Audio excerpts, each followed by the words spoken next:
비온 나티코 린데벌라드라고 하는 스님이 있습니다. 그는 스웨덴에서 태어나 다국적 기업에서 26살의 임원으로 지명되었지만 모든 것을 버리고 호련히 태국 밀림의 숲속 사원에 귀해 17년간 수행을 하였습니다.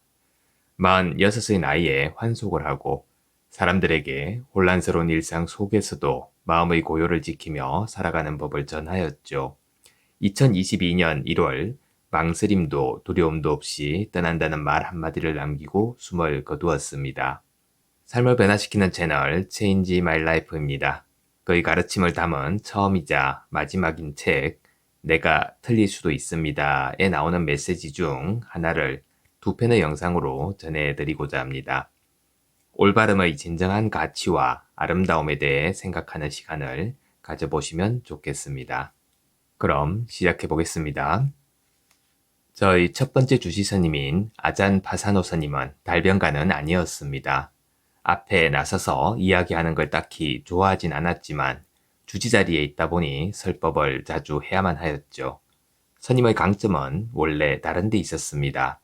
스님이 자신을 찾아온 사람들에게 시간을 내주고 인내심을 발휘하는 모습을 보면 고개를 절로 숙이게 되었지요.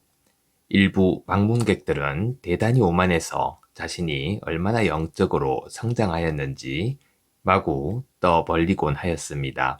때로는 불쾌할 법도 했지만 아잔 파사노 스님은 누구에게나 친절하고 공정하게 대했지요. 불교 사원의 주지를 맡아 우리 모두에게 모범을 보이는 일은 확실히 쉽지 않은 일입니다. 하지만 스님은 늘 한치의 흐트러짐도 없었습니다. 자신이 설법한 것을 실천해서 행동으로 가르침을 뒷받침하였고 선의와 연민을 결코 잊지 않으셨습니다. 어느 날 저녁 차를 마시는 동안 아잔 파사노 스님이 설법을 시작하였습니다. 스님은 스님이 되고 16년 만에 처음 집으로 돌아갔던 때의 이야기를 꺼냈습니다. 어느 늦은 밤 스님은 사촌과 식탁에 마주 앉았고 사촌은 위스키를 마시고 있었답니다. 위스키 병을 빠른 속도로 비우던 사촌은 갑자기 잔을 하나 더 가져오더니 술을 붓고는 스님 앞에 두었습니다. 한 잔 안 마실래? 괜찮아. 내가 속한 종파는 술을 마시지 않아. 에이 뭘 그래. 누가 알겠어. 아잔 파사노 스님은 그를 바라보고는 조용히 그리고 분명하게 말하였습니다. 내가 알겠지. 그 이야기를 들었을 때 저는 목 뒤의 모든 털이 가닥가닥 서는 것 같았습니다. 메시지의 힘은 때때로 그 내용보다도 누구에게서 그 말이 나왔느냐에 달려 있는 것 같습니다. 함께 있을 때면 저 역시 마음이 고다지는 신뢰하고 존경하는 사람에게서 나온 메시지의 힘은 특히나 막강합니다.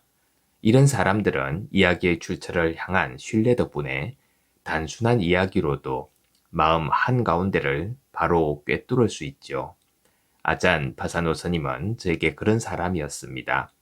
그래서 그 이야기를 듣는 순간에 그 의미가 제 안으로 깊게 뿌리를 내려 영감의 원천이 되었고 진실한 삶을 살아야 할 이유로 다가왔습니다. 저에게 윤리의 의미란 그런 것입니다. 제 자신의 행동과 말에 책임을 지고 싶은 것도 그런 이유인 거죠. 등을 꼿꼿이 세우고 도덕의 나침반을 놓치지 않은 채 살아가고 싶은 것은 어떤 책에서 그렇게 하라고 말해서가 아닙니다.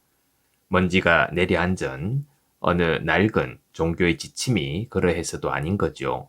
혹은 다른 이들에게 올곧게 보이고 싶어서도 아닙니다.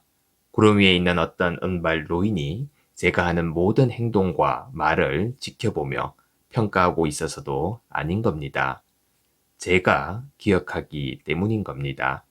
당신이 떠올리기만 해도 수치심을 느끼는 일들, 다른 사람들이 행여나 알까봐 두려운 일들은 모두 자신이 틀렸다는 것을 스스로 알면서도 저지른 것들입니다.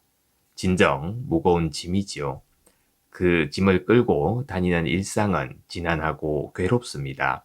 그 대신 이 삶의 여정에서 어두운 과거가 그리 많지 않다면, 품위를 저버렸던 고통스러운 기억이 그다지 많지 않다면 얼마나 가벼울지 한번 상상해 보세요. 그것이 자기 이득을 위해 다른 사람을 속이지 않는 것의 진정한 가치입니다. 자기 목적을 이루고자 다른 사람을 해하지 않고 자기 마음과 몸이 당장 편하겠다고 진실을 회피하고 굽히고 왜곡하지 않는 것의 가치인 겁니다. 그런 행동들은 평범하고 인간적인 것들이지요. 저지르기 무척 쉬운 잘못들입니다. 그러나 우리가 진정 우리의 말과 행동에 책임을 지기 시작한다면 아름다운 일이 일어납니다. 나의 어깨 위에 얹힌 무게가 줄어들게 되지요. 결국 다른 사람을 위해서가 아니라 자기 자신을 위해서 그렇게 사는 겁니다. 태국에는 멋진 속담이 하나 전해 내려옵니다.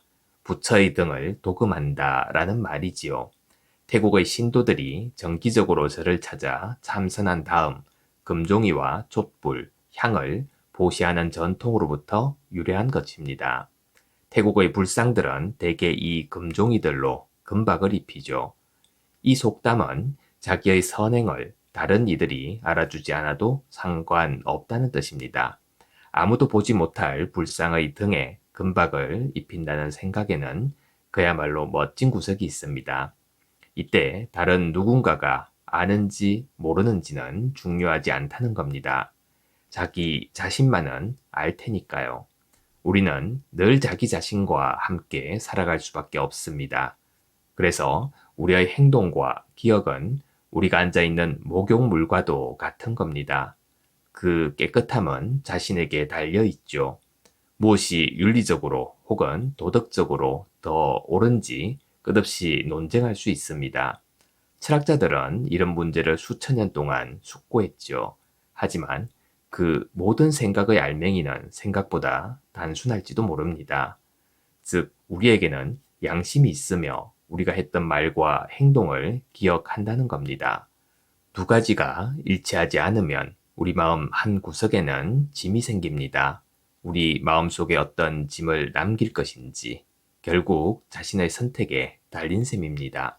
그렇다면 우리가 경계하고 책임져야 할 생각은 무엇일까요?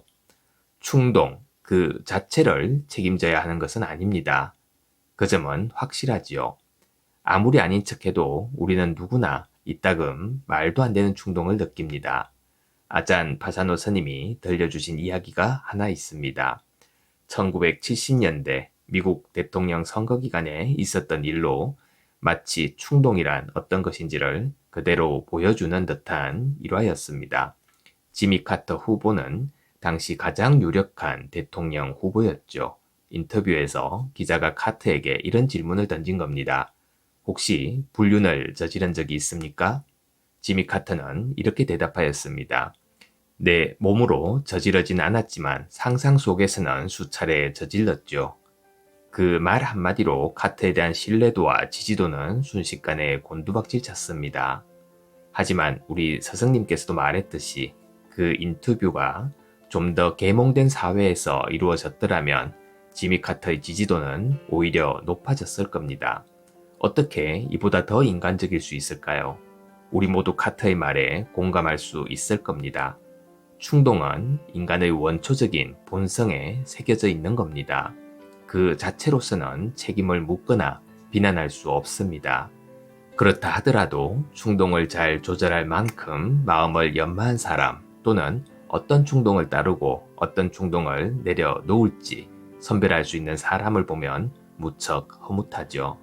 부처님은 그런 이들의 아름다움에 대해 이렇게 말씀하셨습니다. 자기 행동과 말에 책임을 지는 사람, 진실을 고수하고 규칙을 존중하는 사람, 다른 사람을 일부러 해치지 않는 사람, 그런 사람은 열대의 밤하늘에 뜬 보름달처럼 구름 뒤에서 서서히 나타나 온 세상을 환히 비춰준다. 감사합니다. 매일 아침 소중한 메시지를 전해드립니다. 구독과 좋아요 부탁드립니다.